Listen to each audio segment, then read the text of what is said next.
à Marseille. Alors, on a évoqué depuis ce matin beaucoup de ressources et on va évoquer dans la table ronde qui arrive une autre ressource, celle de la connectivité et des hubs pour accompagner la croissance verte, l'économie verte. Pour en débattre, car j'espère bien qu'il y aura un débat avec nous. Donc, Aimé Popa Tsounsi Mouyama, vous êtes président du conseil d'administration de l'Agence nationale de la promotion des investissements du Gabon et vous êtes également ancien ministre délégué auprès du ministre de l'Intérieur chargé de la sécurité du Gabon. Bonjour. Bonjour, madame. Et merci d'être avec nous. C'est moi qui vous remercie. À vos côtés, Stéphanie Ragu, vous êtes présidente de Made in Soft, l'association qui rassemble les entreprises du numérique et qui est basée à Marseille. Bonjour. Bonjour Laurence. Et à vos côtés, Selena Soua, vous êtes présidente de Révolutionnaire, une entreprise qui est installée au Rwanda, mais on reviendra un peu plus longuement tout à l'heure sur l'histoire de cette jeune entreprise. Peut-être une première chose, il y a quelques mois ici, a été inauguré Tout Africa, qui est un câble de 45 000 km qui va être opérationnel cette année et qui va permettre de relier 33 pays en Asie, en Europe et en Afrique. Les câbles sous-marins, c'est souvent comme ça qu'on résume la connectivité et les hubs entre l'Europe et l'Afrique. Mais les câbles, ça sert vraiment à quoi ? Déjà, c'est une belle table de connectivité, parce qu'il y a essentiellement des femmes sur cette table, pour parler d'un sujet technologique. Bien vu. Alors, si on reprend juste un petit peu la genèse, quelques secondes sur les câbles. Donc, les premiers câbles sont arrivés en 1850. Malheureusement, ils ont duré 11 minutes. Mais néanmoins, ils ont connecté quand même Calais à l'Angleterre. Il faut savoir qu'aujourd'hui, les câbles représentent plus de 1 200 000 km, soit 32 fois le tour de la Terre. Ils servent à quoi ? Bonne question. À la connexion, à la communication, au libre-échange, bien sûr, et à pouvoir installer nos entreprises également plus rapidement sur, par exemple, les plateformes e-commerce et tout simplement digitaliser, accélérer la transformation des entreprises. Peut-être, si quelqu'un voulait rebondir sur cette question, à quoi servent les câbles ? Oui ? Moi, je parlerais plutôt pour la pratique en disant que c'est des liaisons. C'est des moyens de liaison. C'est déjà un bon début. Mais on va voir qu'il faut aller peut-être un petit peu plus loin que ces moyens de liaison. Effectivement, quand on parle de câbles, comme quand on parle coopération, on voit toujours les choses, on dit 2 continents qui sont sur la coopération, ça crée des liaisons. Mais néanmoins, tous les territoires ne sont pas égaux et il y a parfois des zones blanches, il y a parfois des territoires pour lesquels c'est compliqué. Et je crois, Selena Soua, que c'est un sujet que vous connaissez bien. Exactement. Alors bonjour, merci aussi d'être avec nous. Alors vous êtes franco-gabonaise, Exactement. Mais vous avez installé votre entreprise au Rwanda pour une raison particulière qui est liée au sujet justement de la connectivité. Exactement. Merci Laurence. Bonjour à tous. Merci pour cette invitation. Effectivement, je suis franco-gabonaise. J'ai créé une société dans les télécommunications au Rwanda, un opérateur télécom. On a eu une licence définitive pour 15 ans du gouvernement. Pourquoi j'ai choisi le Rwanda ? Parce que le Rwanda a un environnement favorable sur plusieurs points. Il est possible de créer, par exemple, son entreprise en ligne en quelques heures seulement. Les 2/3 des Rwandais disposent d'au moins un téléphone portable. 70% des ménages ont accès à l'électricité, sachant qu'un Africain sur 2 en sont encore privés. De plus, le Rwanda dispose d'un important tech hub qui attire de nombreux talents. D'ailleurs, plusieurs communautés sont installées au Kigali Innovation City. Par exemple, les Norvégiens avec la fondation Norsken, qui est installée depuis décembre 2021, ou encore les Pays-Bas avec The Holland Green Tech. Les Français y sont présents également, les Allemands, tout comme les Américains. Et en termes de climat, le Rwanda a une véritable stratégie climatique avec un plan d'action qui a un coût estimé à environ 11 milliards de dollars pour réduire jusqu'à 38% des émissions carbone. Et le gouvernement est prêt à investir jusqu'à 8,8% du PIB chaque année pour justement atteindre cet objectif. Donc j'ai choisi le Rwanda pour cet environnement favorable, propice aux affaires, et également pour ce volontarisme politique. Il y avait aussi un sujet de connectivité, puisque vous vous permettez expliquer un peu plus ce que fait Révolutionnaire, c'est que vous apportez quand même un service qui permet justement, quand on est dans des contrées reculées, d'avoir accès à la connectivité. Exactement. Donc Révolutionnaire, pourquoi nous avons aussi obtenu une licence pour 15 ans?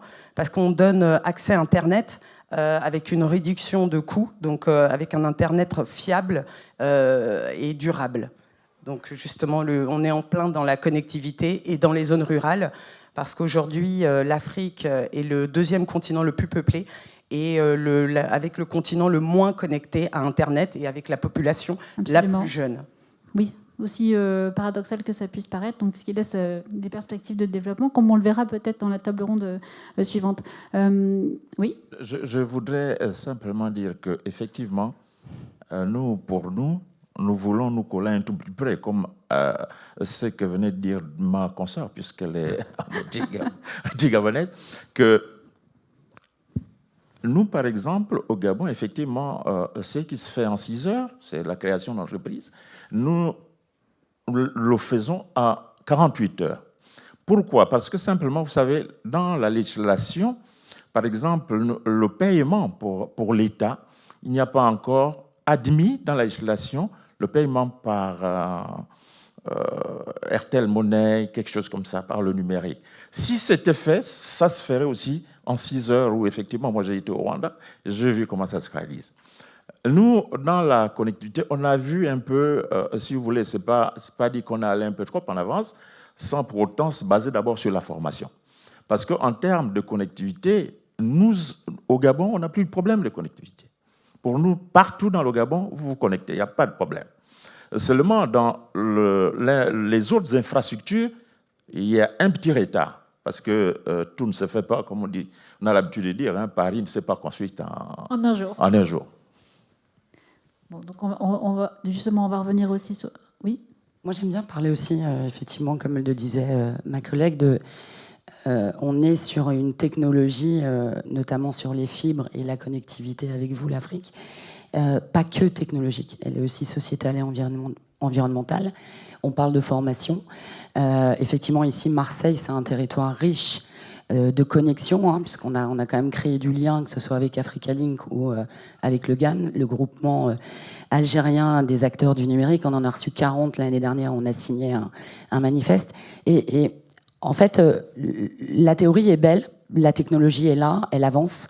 En revanche, les actions sont peu nombreuses. Je reviens sur la table précédente, effectivement. On est beaucoup dans les explications technologiques, les avancées. On fait peu participer les TPE, PME aussi des régions, qu'elles soient dans chaque pays. Et ça reste compliqué encore, concrètement parlant, pour les entreprises. Donc je pense que s'il y a un effort à faire au niveau politique, au niveau institution, il est là, il est essentiel. C'est vrai que Marseille, on a la chance d'avoir un aéroport international. On a un port extraordinaire. Ça manque peut-être aussi, à un moment donné, de restructurer tout cela. Mais c'est important de le signaler. Arrêtons la théorie, passons à l'action. Ouais. Finalement, le câble ne fait pas tout. C'était bien la première question. C'est bien d'avoir des câbles, mais après, il faut savoir comment on l'utilise. Je suis sûre que cet argument, ça a fait rebondir autant Aimé Popa que Céleda.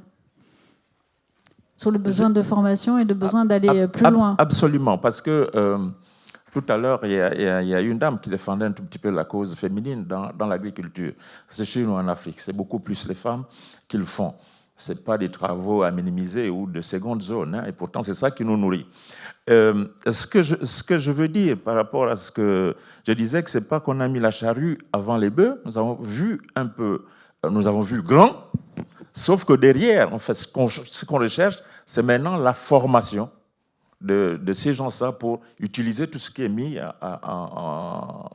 en possession. Parce que c'est là, mais l'utilisation n'est pas encore là. Des solutions interopérables ? Oui, alors, interopérables, oui. Ok. Donc les fintech africaines existent, c'est une réalité, et leur dynamisme n'est plus à prouver. Notamment, prenons l'exemple du Kenya, qui est le leader aujourd'hui de M-Payment, mais les green tech n'a rien à envier et d'ailleurs devraient prendre de plus en plus d'importance ces prochaines années. Pour répondre à votre question, Laurence, je vais donner 2 exemples. Le premier sera sur l'énergie. Alors, l'Europe a une politique ambitieuse depuis plusieurs années de décarbonisation. Et peut trouver, selon moi, des solutions en Afrique. L'hydrogène vert apparaît comme une solution énergétique qui pourrait participer à la décarbonisation des industries dans le monde. L'Union européenne investit massivement dans sa production. Or, l'Afrique dispose de gisements considérables, que ce soit au Maroc, en Mauritanie, en Namibie ou encore en Afrique du Sud. Mais pour augmenter sa production et réduire les coûts, chacun parie sur l'évolution de la science et les nouvelles technologies. Donc là, on s'aperçoit bien d'une communauté de destin sur le plan climatique et, selon moi, la tech a un rôle à jouer. Le deuxième exemple serait celui de l'agriculture. Donc aujourd'hui, l'Afrique dispose de 60% de terres arables disponibles. D'ailleurs, nous l'avons, c'était le sujet d'une précédente table ronde, l'Afrique, le futur grenier du monde. Ouais. Mais il faudra optimiser les intrants et la gestion des terres. Et encore une fois, la tech a un rôle à jouer. Que ce soit du Kenya... nous l'avons bien vu d'ailleurs, que ce soit du Kenya à l'Afrique du Sud ou en passant par le Rwanda, les agriculteurs aujourd'hui utilisent des applications de green tech pour optimiser la gestion des intrants tout en rationalisant leurs dépenses. Donc selon moi, l'interopérabilité entre les deux continents n'est pas une option mais une nécessité. Alors j'ai vu mes papas qui faisaient, voilà, qui n'étaient pas d'accord, mais pas tout à fait d'accord. Non, pour dire que nous parlons sûrement de la même chose. La même chose parce qu'il y a peut-être quelque chose que j'ai oublié de dire dès le départ. Le Gabon, c'est 2,3 millions d'habitants. C'est 267 000 km² environ. C'est 800 km de l'océan Atlantique. C'est 80% de 267 000 km² couverts en forêt. C'est de la forêt. Et le reste, c'est la savane. Beaucoup de cours d'eau pour dire que, traversés par l'équateur, pour dire que pour faire l'agriculture, nous, on n'a pas de souci. Il y a tout au Gabon. Il manque une bonne organisation. Et comment nous l'amenons depuis bientôt 14 ans au pays? On a créé, grâce aux bailleurs de fonds, une agence dont je suis président du conseil d'administration, l'Agence nationale à la promotion des investissements. Nous avons créé le Fonds gabonais d'investissement stratégique parce que ceux qui veulent, des investisseurs qui veulent venir s'associer, soit avec des partenaires publics ou partenaires comme État, pour de partenariats public-privé, il n'y a point de problème. Ce que nous voulons, c'est que les gens s'intéressent un peu à ce que nous voulons. C'est-à-dire, comme le disait ce matin, que des gens ne peuvent pas venir investir chez nous s'ils ne connaissent pas chez nous. Bien sûr. Il faut qu'ils viennent connaître. Et là, il y a une fenêtre, l'ANPI, sur notre site, il y a une fenêtre pour tout apprendre du Gabon en matière d'investissement. Oui, Stéphane. Oui, juste au niveau de la connectivité, ça passe aussi par cette communication qu'on a entre nous, de pouvoir échanger, travailler, phosphorer sur les experts qu'on a ici en région. Je représente Medinsoft, qui est une association du numérique. Et c'est important aussi pour nous de faire connaître notre savoir-faire. Et en discutant, on s'aperçoit que quelque part, on a les mêmes problématiques. Les femmes de la tech ici en France représentent 27%. 27%. C'est-à-dire qu'on n'arrive plus à recruter, on a des pénuries de recrutement. Les jeunes femmes au lycée prennent des carrières scientifiques, mais absolument pas dans le numérique. Donc le numérique est encore trop peu connu. Et vous voyez, vous avez besoin de nous, mais on a besoin de vous également. Donc oui, je pense que cette communication d'écoute et d'échange est très importante pour pouvoir se connectiver au mieux à travers vos besoins et nos besoins. Finalement, Selena a beaucoup dit le mot tech tout à l'heure. C'est vrai que finalement, il y a des problématiques qui sont, et Stéphanie, on va peut-être rebondir sur ce qui existe aussi sur le territoire, c'est qu'il y a finalement, vous disiez, il faut nous connaître pour venir nous adresser des solutions. Mais il y a des solutions, notamment la diaspora, travaille sur des solutions qui peuvent servir les deux continents, parce que finalement, ils connaissent les problématiques, et on sait ô combien, et on en a parlé notamment cet après-midi, tout ce qui est la préservation de l'eau, les ressources, l'agriculture notamment. Est-ce que ça, c'est quelque chose qui finalement est une force qui doit être développée, une meilleure connexion aussi entre les hommes qui font la tech, les hommes et les femmes qui font la tech, sinon Stéphanie va me tomber dessus. Non, mais je crois pas uniquement avec les investisseurs. À ce niveau, par exemple, dans le numérique, les femmes sont très dynamiques chez nous au Gabon. je ne peux pas savoir ce qui se passe ailleurs en Afrique, partout en Afrique, mais au Gabon, ils sont dynamiques. Récemment, il y a encore un séminaire pour la formation des femmes, pour l'incitation des femmes à vraiment apprendre beaucoup du numérique et en faire une utilisation journalière. Mais je voudrais aussi parler, la diaspora, effectivement, nous avons une dynamique au niveau du Gabon, c'est-à-dire l'ambassadrice, la haute représentante du Gabon actuellement en France, essaie beaucoup avec le MEDEF d'encadrer un tout petit peu la diaspora gabonaise qui est ici pour présenter effectivement, puisque récemment, le MEDEF était au Gabon, après peut-être plusieurs voyages de nous autres ici, pour essayer de les amener, parce qu'ils pensaient qu'on les avait un tout petit peu oubliés, le Gabon. Or non, c'est eux-mêmes qui nous ont oubliés, parce qu'il y a tellement de liens historiques entre le Gabon et la France qu'on a toujours l'impression, comme dans un foyer, si je ne te regarde pas bien aujourd'hui, tu oublies que ça fait 364 jours que je t'ai bien regardé, mais aujourd'hui, peut-être que j'ai eu sommeil. C'est là le rôle des entreprises de la tech pour des solutions pratiques, parce que là on parle de formation, mais il y a aussi des solutions qui existent. Est-ce qu'il doit y avoir un meilleur dialogue, une meilleure connectivité, mais du coup pas par les câbles, par autre chose, comme vous le disiez tout à l'heure, plutôt humaine, sur des solutions qui peuvent être partagées? Alors, pour prendre mon cas, évidemment, être entrepreneur, il faut beaucoup de volonté et une grande ténacité. Étant entrepreneur en Europe et en Afrique, comme je vous disais tantôt, j'ai choisi le Rwanda déjà pour son cadre favorable, que ce soit en termes de fiscalité, en termes de facilité réglementaire. Est-ce que ça veut dire que Révolutionnaire pourrait s'installer ailleurs?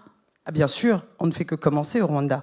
On a pour objectif de rendre ce réseau panafricain pour justement que les zones rurales puissent avoir accès à Internet à un moindre coût. Et ce que j'aime aussi avec le Rwanda, c'était sa promotion du genre. Parce qu'il faut savoir que le Rwanda, par exemple, 60% des femmes font partie du gouvernement. Donc il y a une véritable promotion du genre. Mais à mon sens, il faudrait rendre plus lisibles les aides européennes à l'entrepreneuriat des jeunes qui investissent dans la tech en Afrique. Il faut véritablement les accompagner. Parce que, comme je vous le disais hors de cette table ronde, aller investir, moi, Célena Soa, au Vietnam, je ne connais pas forcément le Vietnam. Donc il faut vraiment compter sur la diaspora, et c'est là que je vous rejoins, parce que la diaspora peut déjà aller justement sur le continent investir, donc il faudrait mettre en exergue justement ces aides européennes. Donc il faut intensifier les investissements dans la tech en Afrique et surtout mieux les répartir. Selon le dernier rapport de Partech, les deux tiers des investissements sont captés par le Nigeria, l'Égypte, l'Afrique du Sud et le Kenya. Donc il faudrait mieux les repartir. Et les investissements que l'Europe fera dans la tech en Afrique, en particulier dans la climate tech, définiront en grande partie les relations futures entre nos deux continents. Si on regarde les chiffres, en 2022, les États-Unis ont le plus investi en Afrique avec une progression de 22% au capital risque. Si on parle de la Chine continue d'investir massivement dans la tech en Afrique et surtout dans la formation de ses talents. Permettez-moi de vous dire, Laurence, l'Europe est à la traîne. Donc il ne faut pas que l'Europe se laisse dépasser. Et comme l'étude de Dell le montre, 85% des emplois de 2030 n'existent pas encore et seront essentiellement dans la tech. Donc selon moi, de l'avenir de la tech dépendra largement la relation entre nos deux continents, l'Europe et l'Afrique. Stéphanie ? Oui, les collégiens ne connaissent pas 85%, effectivement. Eh bien, nous aussi, en Méditerranée, on a un pôle clean tech à l'Arbois avec 400 chercheurs, 300 étudiants, 110 entreprises innovantes et 900 salariés. Et dans ces 900 salariés et dans ces entreprises, on a aussi des pépites qui viennent d'Afrique, de Tunisie, du Gabon, du Cameroun, également d'Afrique du Sud. Je ne peux pas toutes les citer parce que c'est vrai que c'est aussi nos richesses ici sur le territoire, mais je pense notamment à Doudou Tomba, de la société Tamba Labs, Donc, Doudou, c'est un ancien judoka de l'équipe sénégalaise en national qui a été très blessé et qui a repris ses études, notamment avec la MU, et qui a créé une crème à base uniquement de végétal pour se prémunir des moustiques, forcément. Et je trouve ça génial parce qu'il commence à lancer, il a fait des levées de fonds, et on est là pour l'aider, relayer et communiquer avec lui. Alors après, on en a plein d'autres, mais on n'est pas à notre prémisse. On a Alto Solutions également par Mehdi Berada. On a Food for the Future Port également par une jeune Tunisienne. Sinilux, Bamboo for Life également, qui font des choses sur l'environnement et l'innovation qui sont assez exceptionnelles. De l'eau, absolument. Bamboo for Life. Donc c'est plutôt positif. Alors si je résume, c'est bien, on a les moyens, on a les humains, il y a l'envie a priori de chaque côté. Maintenant, il faut une vraie connexion, peut-être justement plus entre les personnes que technologique. Je pense, par exemple, chez nous, s'il y a eu une séparation du ministère de la Communication et l'économie numérique, c'est parce qu'on a voulu mettre l'accent sur l'économie numérique. Ministère en temps plein. Il y a aussi un autre phénomène par rapport aux investisseurs, c'est que nous avons un ministère qui est, c'est vrai, associé encore au ministère des Eaux et Forêts, en charge de l'environnement. Il est chargé de l'affectation, du plan d'affectation des terres. Ça démontre que, en fait, nous voudrons rendre, si vous voulez, tout ça perméable pour que n'importe quel investisseur puisse venir sans difficulté et faire ce qu'il veut au Gabon. Ça, pour aussi dire à ma sœur, juste à votre droite, que maintenant, il faut qu'elle pense dans son développement qu'elle a un pays. Enfin, qu'elle a 2 pays. Elle a 2 pays. Ouais. J'ai 2 pays, mais je le sais parce que le mois dernier, justement, avec le think tank dont je fais partie, nous sommes tous venus au Gabon et j'ai fait visiter à tous les membres de ce think tank, Aspen Institute, le Gabon. Donc, justement, je participe à faire découvrir le Gabon et l'ANPI, justement, m'a accompagné dans cette démarche et je vous remercie. Merci. Ouais, donc la connexion est faite pour le petit jeu de mots. Merci en tout cas, j'espère que le message sera entendu. En tout cas, on sait qu'il y a des opportunités au Gabon, il y en a aussi au Rwanda. Merci à tous les 3. Et on va continuer à parler tech, innovation et start-up dans la table ronde suivante, pour voir l'Afrique, la start-up du monde. Oui, déjà, on dit presque tout. Merci à tous les 3. Juste Laurence Hub, Connectivité, on peut te féliciter pour ton nouveau poste. Merci. Bravo Laurence.